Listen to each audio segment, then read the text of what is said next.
Olá, que a paz esteja com você. Hoje vamos mergulhar em uma das histórias mais fundamentais de toda a Bíblia. Uma narrativa que explica a origem do nosso mundo como o conhecemos, com suas dores, alegrias, lutas e esperanças. Estou falando da história de Adão e Eva e a queda do homem, encontrada nos primeiros capítulos do livro de Gênesis. Este relato não é apenas uma história antiga, ele é a base para entendermos o plano de Deus para a humanidade e o porquê de precisarmos tanto de um Salvador. Para entendermos bem o contexto, é importante saber que o livro de Gênesis foi escrito em uma época em que muitos povos acreditavam em múltiplos deuses, muitas vezes maus e caprichosos, que criaram um mundo a partir do caos. A narrativa bíblica, no entanto, apresenta uma visão radicalmente diferente. Ela nos mostra um único Deus, bom e soberano, que cria um mundo perfeito. O mal, segundo a Bíblia, não é uma criação de Deus, mas uma consequência da escolha humana. A história de Adão e Eva, portanto, não serve apenas para explicar a origem do pecado, mas para estabelecer o cenário para a grande história de redenção que percorre todas as páginas das Escrituras, culminando na vinda de Jesus Cristo. Vamos voltar ao início, ao Jardim do Éden. Imagine um lugar de perfeição absoluta. Gênesis nos conta que Deus colocou o homem que havia formado nesse jardim para cuidar dele e cultivá-lo. Não havia dor, não havia medo, nem mesmo a morte. Era um paraíso onde a comunhão entre Deus e o ser humano era plena e direta. A Bíblia diz que o Senhor caminhava no jardim na viração do dia. Era uma relação de proximidade, de amizade, de confiança total. Nesse ambiente perfeito, Deus deu ao homem uma instrução clara, uma única regra. Em Gênesis capítulo 2, versículos 16 e 17, lemos: O Senhor Deus ordenou ao homem: de toda árvore do jardim você pode comer livremente, mas da árvore do conhecimento do bem e do mal não coma, porque no dia em que dela comer certamente você morrerá. Perceba a generosidade de Deus. Todo o jardim estava à disposição do homem, com liberdade total. A proibição era específica e vinha com um aviso claro sobre as consequências. É aqui que a história toma um rumo diferente. Surge em cena a serpente. Gênesis a descreve como o mais astuto de todos os animais do campo que o Senhor Deus havia feito. A serpente se aproxima da mulher, Eva, e inicia uma conversa que mudaria o destino da humanidade. Ela não começa com uma ordem, mas com uma pergunta sutil e venenosa. Foi isso mesmo que Deus disse: não comam de nenhuma árvore do jardim? Veja a astúcia. Ela distorce a ordem de Deus, fazendo-o parecer restritivo e mesquinho, quando na verdade ele havia sido extremamente generoso. Eva então corrige a serpente, mas já adiciona algo à palavra de Deus, dizendo que não podiam nem tocar no fruto. A semente da dúvida já estava plantada. A serpente então ataca diretamente o caráter de Deus. Ela diz: certamente vocês não morrerão. Deus sabe que no dia em que dele comerem, seus olhos se abrirão e vocês, como Deus, serão conhecedores do bem e do mal. A serpente sugere que Deus está escondendo algo bom, que ele não quer que o ser humano alcance seu pleno potencial. Eva olha para o fruto. A Bíblia descreve seu processo de pensamento. Ela viu que a árvore era boa para se comer, agradável aos olhos e desejável para dar entendimento. A tentação atacou seus desejos físicos, estéticos e intelectuais. Então, ela comeu. E não parou por aí. Ela deu também a seu marido, Adão, que estava com ela, e ele também comeu. O resultado foi imediato, mas não foi o que a serpente prometeu. O texto diz: então os olhos de ambos se abriram, e eles perceberam que estavam nus. A primeira consequência da desobediência não foi poder, mas vergonha. A inocência foi perdida. Eles, que antes andavam nus e não se envergonhavam, agora se sentem expostos e vulneráveis. Tentam cobrir sua nudez com folhas de figueira, uma solução frágil e humana para um problema espiritual profundo.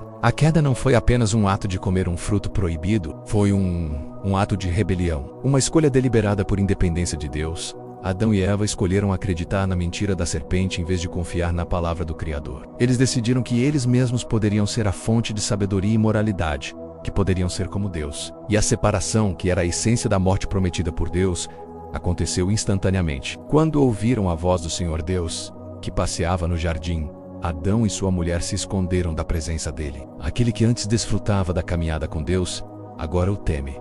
A comunhão íntima foi quebrada. O pecado gerou medo e separação. Quando Deus chama Adão: onde você está? Não é porque ele não soubesse.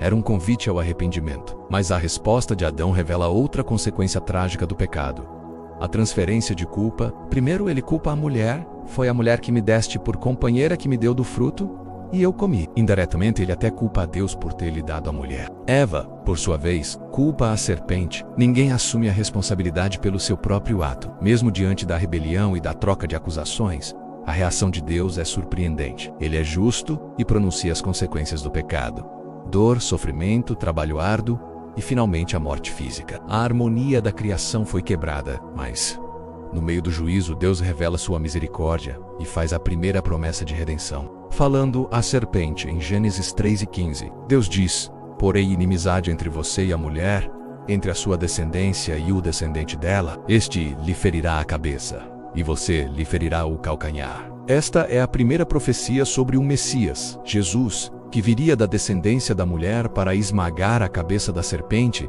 Satanás mesmo sendo ferido no processo. É o primeiro vislumbre do Evangelho.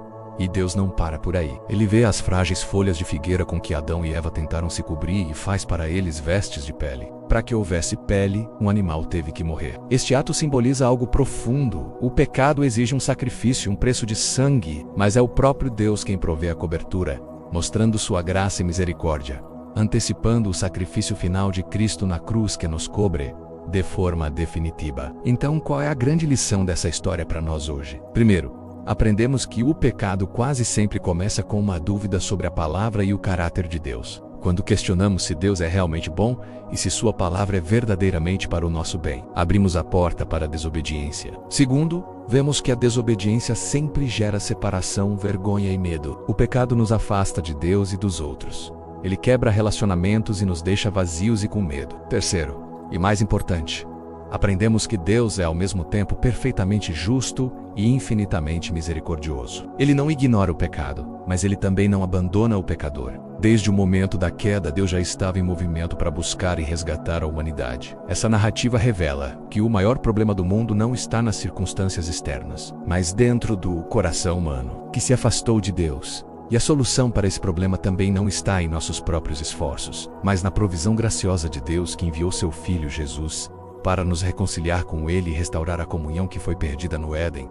A história de Adão e Eva não termina em tragédia. Ela começa a longa e bela história da redenção. Vamos terminar com uma oração. Senhor Deus, nós reconhecemos que assim como Adão e Eva, muitas vezes duvidamos da Tua palavra e escolhemos seguir os nossos próprios caminhos. Perdoa-nos, Pai, por todas as vezes em que desobedecemos e tentamos ser independentes de Ti. Obrigado porque, mesmo em nossa falha, Tu não nos abandonaste, mas providenciaste um caminho de volta para Ti através de Jesus. Restaura nossa comunhão contigo, guia-nos novamente para perto do Teu coração e ajuda-nos a confiar plenamente na Tua bondade e na Tua palavra. Em nome de Jesus. Amém. Obrigado por ter assistido. Se essa mensagem tocou seu coração, compartilhe com alguém que precise ouvi-la. Deixe seu comentário. Curta o vídeo e se inscreva no canal para continuarmos crescendo juntos na fé. Fique com Deus e até a próxima.